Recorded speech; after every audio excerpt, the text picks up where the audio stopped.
में आपका बहुत बहुत स्वागत है राजकुमार जी।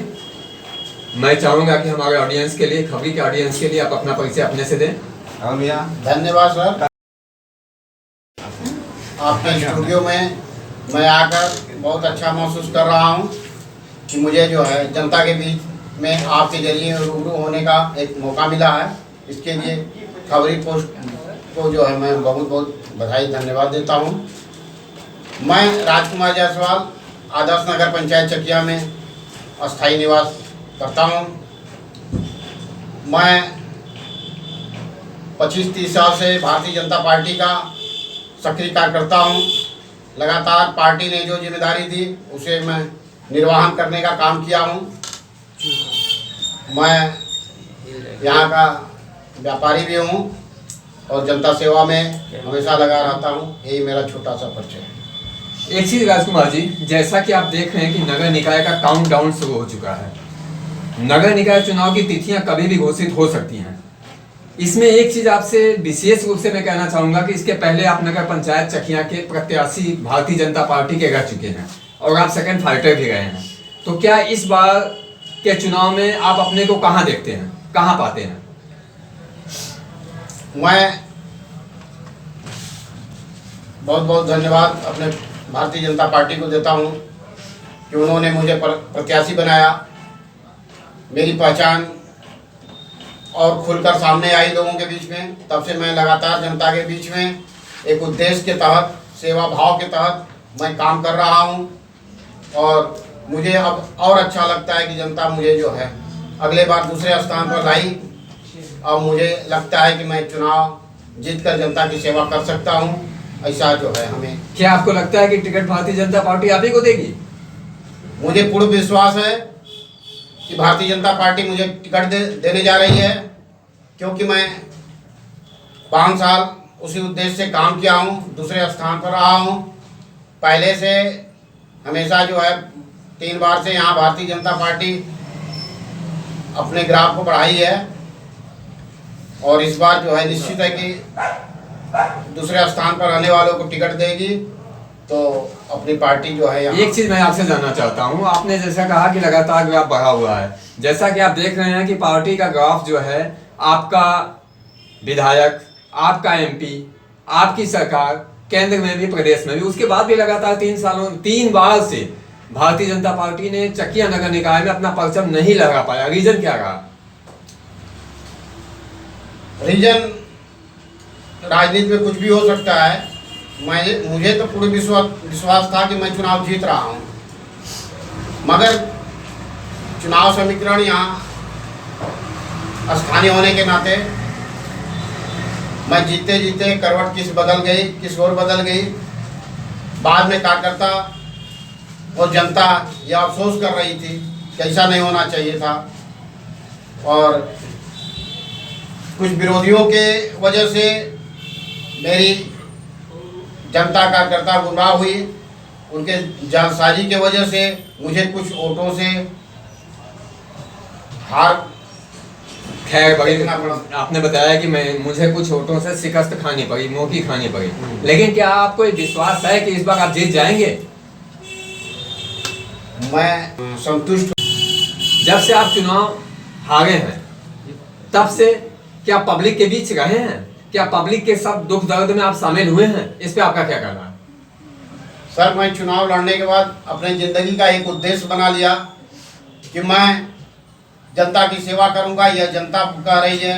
आप भी अपने हिसाब से सर्वे करेंगे तो आपको यह लगेगा कि नहीं, राजकुमार जी तोड़ में ना चुनाव हारने के बाद जनता के बीच में रहे हैं। हम कई तरह के जो है जनता की सेवा करने का संकल्प लिए हैं, उसमें करते आ रहे हैं। निश्चित रूप से जो है मैं जनता की सेवा करूंगा, आजीवन करूंगा। एक सवाल और, आपको जनता ने चाहा या कैसे आप समझते हैं कि जनता आपको चाह रही है? क्या हर समय जनता आपके पास आती जाती है या आप जनता के बीच जाते हैं? क्या अभी भी आप जनता के बीच प्रतिदिन आपने अपना नियम बना रखा है कि मैं कुछ समय जनता के लिए दूंगा, या आप कोई ऐसी ऑफिस खोल रखे हैं जहाँ पे जनता जाए और उसके कामों को आप वरीयता के साथ करें? सर, बहुत अच्छा आपने सवाल किया। मेरी दिनचर्या में है, मैं सुबह जो है जनता के बीच में जाता हूँ, जनता के यहाँ जाकर उनके दर्शन करता हूँ।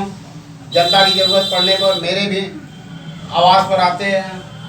अपनी सरकार होने के नाते मेरा हमेशा उनके प्रति लगाव रहता है। मेरी मैडम भी सरकार द्वारा नामित होने के नाते हर तरह से सेवा उनको जो भी होता है उनकी जो है वकालत मैं करता रहता हूँ। एक चीज आपने कहा कि आपकी मैडम भी सरकार द्वारा नामित हैं, तो क्या सरकार द्वारा नामित होने का उन्होंने कुछ फर्ज अदा किया है? क्या उन्होंने कुछ ऐसे मुद्दे नहीं उठाए जो चकिया नगर पंचायत के विकास में सहायक हों? उनके ही विचार के हिसाब से उन्होंने कई मुद्दा बताए, उस मुद्दा पर हमने काम करने का कोशिश किया। अभी नगर पंचायत के बगल के रास्ता का जो है कुछ दिन जो है नगर पंचायत ने उसे बंद करने का प्रयास किया था। वह मुद्दा हम लोगों ने उठाकर उस रास्ते को हमेशा के लिए खुलवाया। उनकी इच्छा है कि नगर में कुछ हम करें। उनके चलिए, एक चीज मैं दूसरा सवाल आपसे पूछना चाहूंगा। जो आप कह रहे हैं कि हमारी इच्छा है, आपकी प्राथमिकताओं में नगर पंचायत में करने के लिए क्या है? क्या क्या आपकी प्राथमिकताएं हैं कि अगर आप चुनाव, आपको पार्टी ने टिकट दे दिया तो आप चुनाव अगर लड़ते हैं, अगर बाय द वे आप यहाँ के चेयरमैन बन गए, तो आपकी प्राथमिकताएं क्या हैं? क्या आप करना चाहेंगे? अगर ऐसा अवसर मिलता है तो निश्चित रूप से मैं युवाओं के लिए सोच रखा है कि उनके लिए खेलकूद के लिए एक स्टेडियम की सरकार द्वारा मांग करके उसको मैं जो है कराऊंगा। युवाओं को रोजगार की मैं प्राथमिकता दूंगा, स्वतः रोजगार उनको मिले। और इस तरह का कोई कार्यक्रम नगर पंचायत द्वारा लगाया जाए कि जब तक वो बेरोजगार उनको काम के हिसाब से कोई स्कीम लाया जाए। महिलाओं के लिए भी उनको घर में रहकर काम करने की ऐसी प्लानिंग किया जाएगा।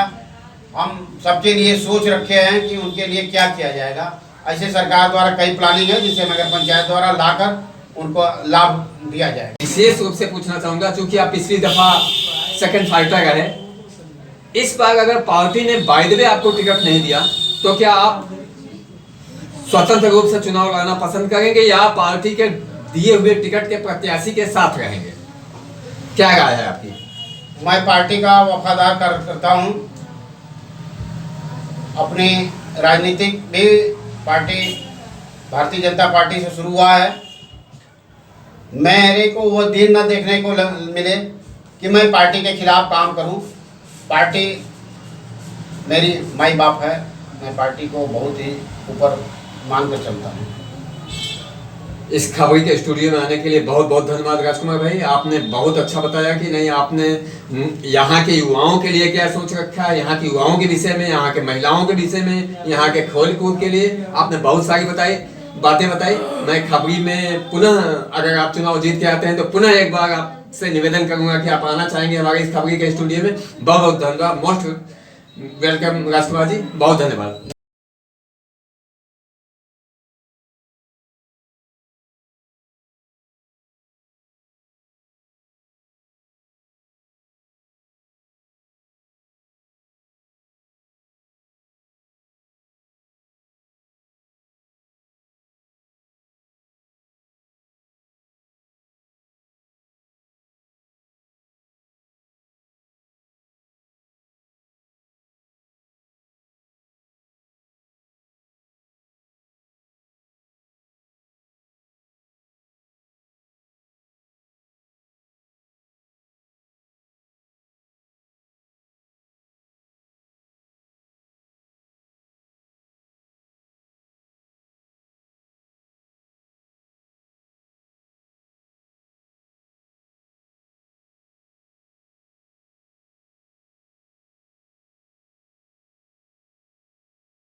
सोच रखा है कि उनके लिए खेल कूद के लिए एक स्टेडियम की सरकार द्वारा मांग करके उसको मैं जो है कराऊंगा। युवाओं को रोजगार की मैं प्राथमिकता दूंगा, स्वतः रोजगार उनको मिले। और इस तरह का कोई कार्यक्रम नगर पंचायत द्वारा भी लगाया जाए कि जब तक वो बेरोजगार हैं उनको काम के हिसाब से कोई स्कीम लाया जाए। महिलाओं के लिए भी उनको घर में रहकर काम करने की ऐसी प्लानिंग किया जाएगा। हम सबके लिए सोच रखे हैं कि उनके लिए क्या किया जाएगा। ऐसे सरकार द्वारा कई प्लानिंग है जिसे नगर पंचायत द्वारा लाकर उनको लाभ दिया जाएगा। अगला सवाल यह है कि अगर आपको पार्टी ने टिकट नहीं दिया तो क्या करेंगे? क्या आप निर्दल लगेंगे या पार्टी के जो टिकट मिलेगा उसके साथ देंगे? मुझे ऐसा नहीं लगता है कि मेरे साथ ऐसा होगा। मैं पार्टी का हमेशा से सिपाही रहा हूँ। मैं चाहूँगा कि पार्टी का सिपाही रहूँ, मगर पार्टी को मेरा एक सुझाव है। राजनीति एक प्रैक्टिकल है। 3 बार से प्रत्याशियों को बदलकर पार्टी ने एक प्रैक्टिकल किया। मेरा एक सुझाव है पार्टी को, प्रत्याशी सेकेंड पोजीशन पर रहने के नाते उसको एक रिपीट करा कर देखे। पहले